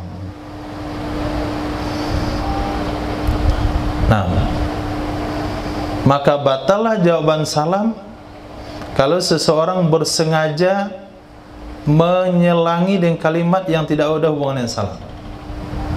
Ihsan, assalamualaikum. Ayo, apa kabar? Waalaikumsalam. Karena nggak biasa dia jawab salam, ditanya sama apa kabar. Assalamualaikum. Ayo, apa kabar? Waalaikumsalam. Sah nggak jawaban salamnya? Nggak sah, dah batal. Kenapa batal? Sudah ada penyambungnya, pemisahnya, yaitu dengan kalimat apa kabar. Batal jawaban salamnya, berdosa dia. Nah, kecuali lupa, sabakul lisan, lupa, tidak tahu dan sebagainya. Khair. Khilaf wa haitsu zalatil fawriyah fala qada'a. Ketika sudah hilang jawaban segera, maka tidak ada qada. Ketika hilang jawaban segera, maka tidak ada qada. Khilaf bagi pendapat yang mewahamkan akannya oleh kalam Imam Ar-Ruyani. Kata Imam Ar-Ruyani, kalau kita lupa jawab salam atau hilang kesempatan jawab salam karena kita jawab tidak segera atau kita selangi dengan kalimat yang lain, maka tidak ada kewajiban mengqadha. Tidak ada kewajiban qada.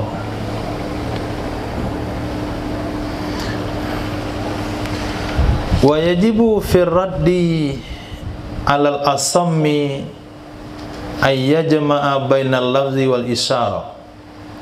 Dan wajib di dalam menjawab salam terhadap orang tuli bahwa menggabungkan ia seseorang antara lafaz dan isyarah.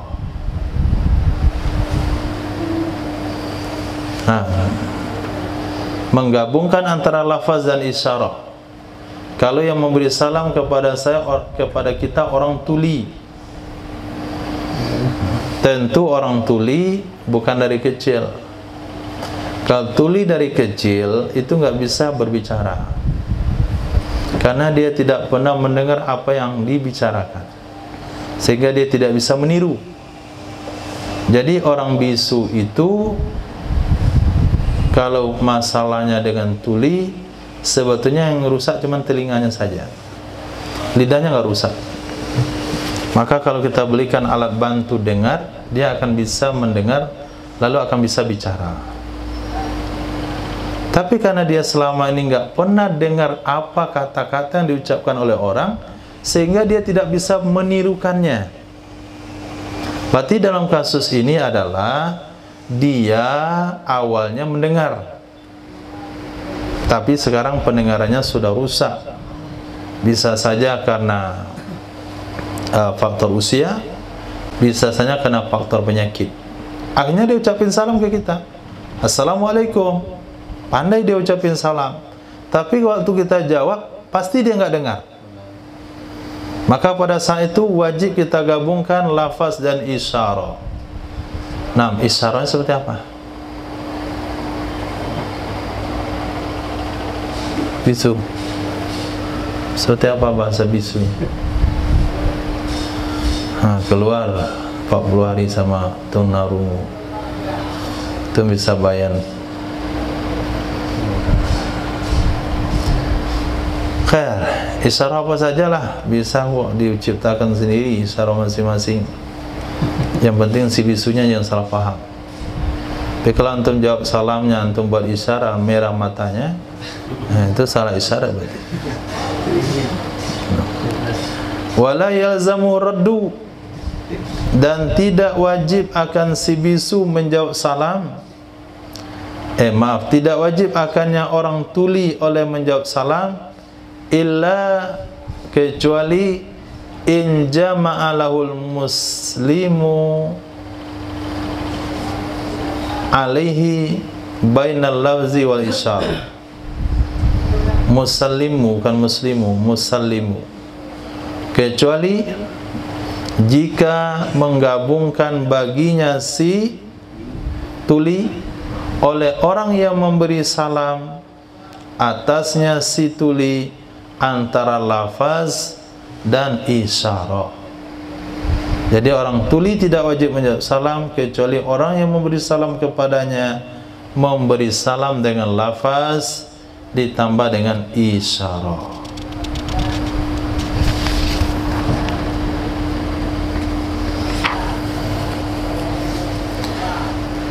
Tanggung tabisan bab salam. Wabtida'uhu sunnatun. Langsung kurung ke kurung dulu. Wa ibtida'uhu sunnatun. Memulainya memberi salam hukumnya sunnah. Wa ibtida'u ay as-salam, memulainya artinya salam. Inda ikbalihi, ketika baru datangnya seseorang.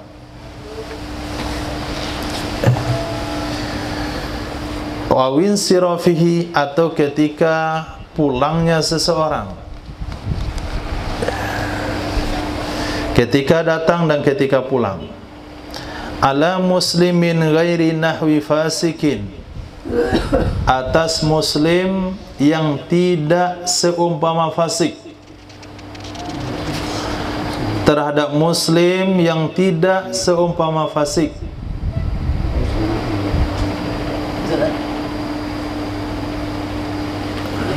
Misalnya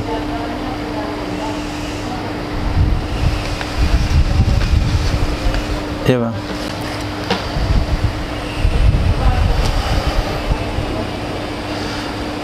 Memulainya memberi salam ketika baru datang atau ketika pulang terhadap seorang muslim yang tidak seumpama fasik atau pelaku bid'ah, kendati pun itu sabi yang mumayyiz, wa in zanna adam ar-raddi, walaupun menduga ia seseorang tidak akan dijawab, sunnatun, itu hukumnya sunnah. Sunnah ainan lil wahid, sunnah ain bagi satu orang, wa kifayatan lil jamaah, sunnah kifayah bagi jamaah. Jadi ada sunnah ain, artinya sunnah terhadap satu orang, kemudian sunnah kifayah kalau dikerjakan oleh satu orang gugur kesunahan dari yang lain, yaitu memberi salam kepada muslim. Kepada non muslim nggak boleh. Muslim yang bagaimana? Yang tidak fasik. Maka memberi salam kepada orang yang sedang main judi tidak dianjurkan. Memberi salam, antum naik masuk ke T-box itu, atau naik di panggungnya, ceramah di situ, nggak usah pakai salam. Nah, mantan pemabuk berceramah di diskotik, nggak usah pakai salam, langsung ada ceramah. Karena memberi salam nggak sunnah. Nah, begitu juga pelaku bid'ah. Inilah konsepsi Wahabi itu. Karena kita dianggap pelaku bid'ah, maka dia nggak mau memberi salam, bahkan nggak mau menjawab salam. Nah, kita juga sama. Nah, tidak sunnah memberi salam kepada pelaku bid'ah. Nah, jadi kalau jumpa salafi nggak sunnah memberi salam kalau dia pelaku bid'ah. Tapi kalau salafinya luaran saja, hanya salafi gerak-gerak telunjuk, nggak apa-apa. Yang penting akidahnya masih ahli sunnah wal jamaah. Tapi kalau akidahnya Tuhan itu udah di langit, itu kita nggak sunnah lagi memberi salam sama dia. Sama dengan membaca basmalah ketika makan. Nah, membaca basmalah ketika makan itu sunnah kifayah. Kalau kita makan bersama, maka satu nampan satu orang baca basmalah sudah cukup. Dan tradisi ini berlaku bagus di daerah Malaysia. Mereka makan itu dipimpin doa oleh satu orang.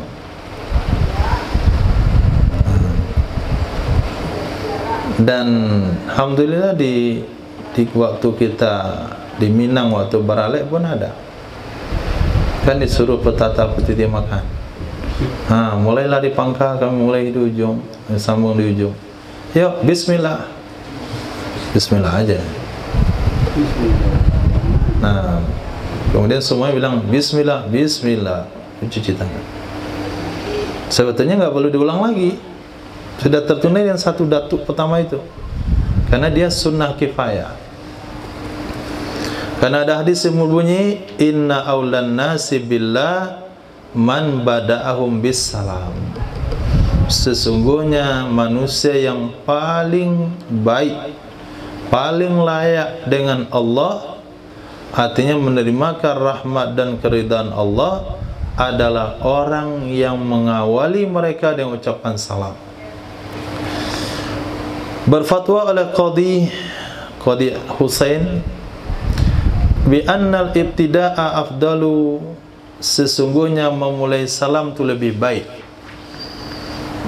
Kama sebagaimana anna ibra'al mu'sir afdalu min inzari,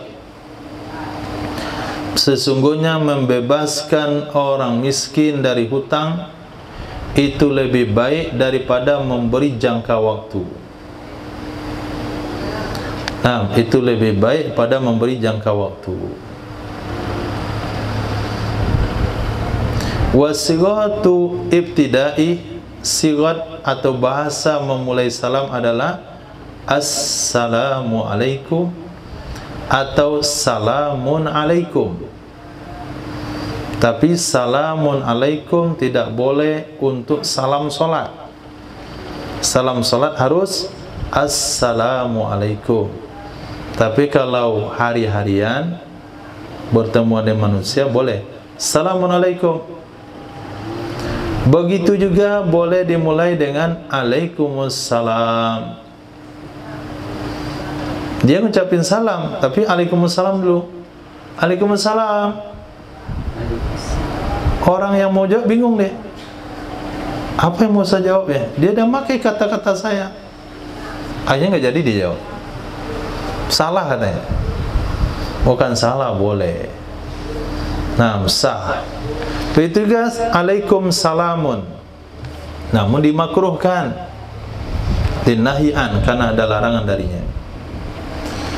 Wa ma'azalik, walaupun demikian, yajibu raddu fih, tetap wajib menjawab padanya Waalaikumsalam. Bi khilafi wa alaikumussalam dengan waw. Nah, kalau udah pakai waw itu enggak boleh untuk ibtida. Nah, enggak boleh untuk ibtida. Iz la yasluhu li ibtida. Karena tidak cocok untuk di permulaan. Wal afdalu fil ibtida'i war raddi itsyanu bi sighatil jam'i hatta fil wahid. Yang terbaik di dalam memulai salam, yang terbaik di dalam memulai salam dan menjawab salam, yaitu menggunakan sighat jamak, kendati pun pada satu orang. Walaupun yang kita beri salam satu orang, tetap Assalamualaikum. Walaupun yang kita jawab salamnya satu orang, tetap kita jawab Waalaikumsalam. Tetap lebih baik menggunakan dhamir jamak kum. Kenapa? Li ajlil malaikati, karena li ajlil malaika, bagi karena malaikat. Nah, bagi karena malaikat, karena malaikat ada di sekitarnya. Minimal setiap satu orang itu bertiga dengan malaikat, malaikat kanan, malaikat kiri. Assalamualaikum untuk orang itu dan dua malaikat kiri kanannya. Jadi itu sunnahnya. Tapi kalau dibilang waalaikumsalam, assalamu alaika, kata malaikat dia aja itu, kita nggak dapat. Tapi kalau dikatakan Assalamualaikum, kata malaikat, kita dapat bagian juga. Nah, sehingga ketika dalam sholat kita memberi salam, disunahkan niatnya adalah memberi salam bagi imam nih, ke kanan memberi salam kepada malaikat yang ada di kanannya dan makmum yang ada di kanannya. Ketika memberi salam ke kiri, niat kepada malaikat yang ada di kiri dan makmum yang ada di kiri. Kemudian bagi makmum yang ada di pas belakang imam, itu dia memberi salam ke kanan. Niat pertama menjawab salam imam dan memberi salam kepada yang di kanan dan menjawab salam orang-orang yang ada di sebelah kanan. Ketika dia memberi salam ke kiri, niatnya adalah memberi salam kepada yang di kiri, menjawab salam orang-orang yang ada di kiri. Tapi bagi orang yang di sebelah kanan, imam, niat jawab salam imam dengan salam kedua. Orang yang ada di sebelah kiri imam akan niat jawab salam imam dengan salam yang pertama. Kemudian ta'zim. Nah, kalimat kum itu ta'zim. Antum itu ta'zim. Saya kok sendiri bilang antum, antalah. Nah, perempuan anti itu kasar. Tapi kalau antum itu ta'zim. Walaupun di dalam ilmu nahu mu'azzim nafsah itu ada pada kalimat nahnu. Sendiri kan kita bilang nahnu. kami sebagai kepala desa. Kami mana? Kamu bapak kan sendiri kepala desa. Muazzim nafsah.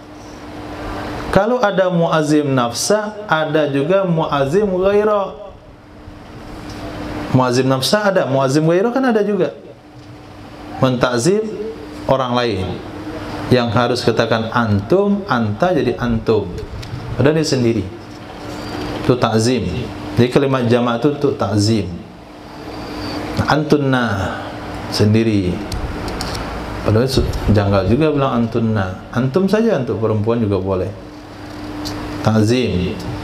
Kamu nggak tahu belajar nahu berarti, nggak belajar tasrifan. Masa kami perempuan antum? Takzim. Kadang-kadang nggak tahu.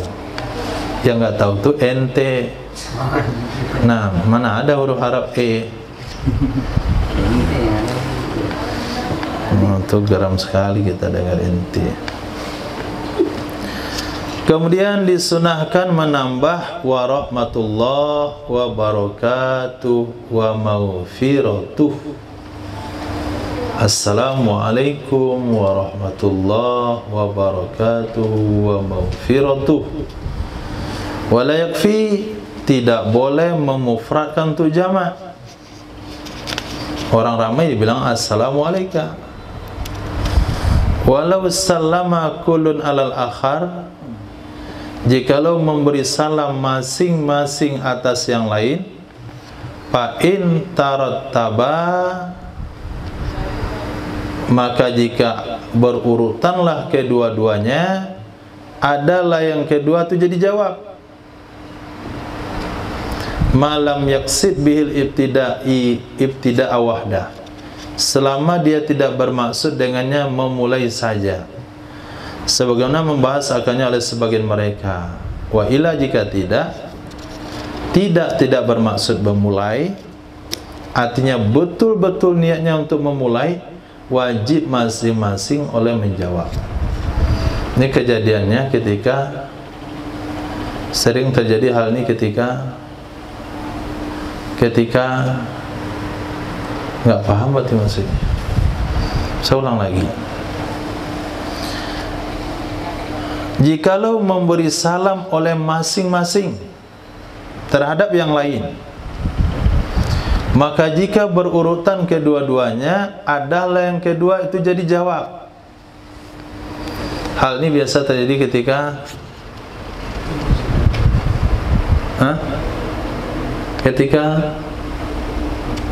nelpon. Oh iya. Apalagi sinyalnya leleh. Assalamualaikum. Tidak pula dia ucapin salam. Sentak. Tapi biasa antum buat apa? Jawab lagi. Oke, aman. Kalau jawab lagi aman. Dia menjawab lagi, kita menjawab lagi, aman. Tapi kalau tidak kita jawab juga sudah aman, asalkan salamnya itu ada urutannya, ada jedahnya itu, nggak serentak pas. Jadi ada yang dulu, ada yang belakangan. Maka yang kedua langsung jadi jawab. Assalamualaikum. Dia ucapin salam, kita ucapin salam juga. Langsung aja ngomong, nggak usah diulang lagi. Walaupun sama-sama assalamualaikum, karena yang duluan adalah ibtida, yang kedua adalah jawab secara otomatis. Syaratnya apa? Selama masing-masing atau orang yang kedua ini tidak semata-mata niat memberi. Tapi kalau dari awal diucapkan assalamualaikum dengan niat memberi, biasa kan kita nggak ada niat-niat memberi, spontan aja gitu. Ada antum niat memberi dari awal? Sengaja aku memberi salam kepada Ihsan. Ada? Nggak ada kan? Kan secara otomatis saja. Nah, kalau secara otomatis yang kedua jadi jawaban. Kalau ada niat memberi, terdengar hadis tadi yang berbunyi inna aulan nasi bilaiman bada abis salam. Dia bayangkan hadis itu, dia pengen dulu memberikan salam ke kawannya, ternyata kawannya lebih dulu selangkah, maka masing-masing wajib menjawab salam kembali. Karena tidak ada satupun yang layak menjadi jawaban dari salam yang tadi diucapkan secara serentak. Wallahu a'lam.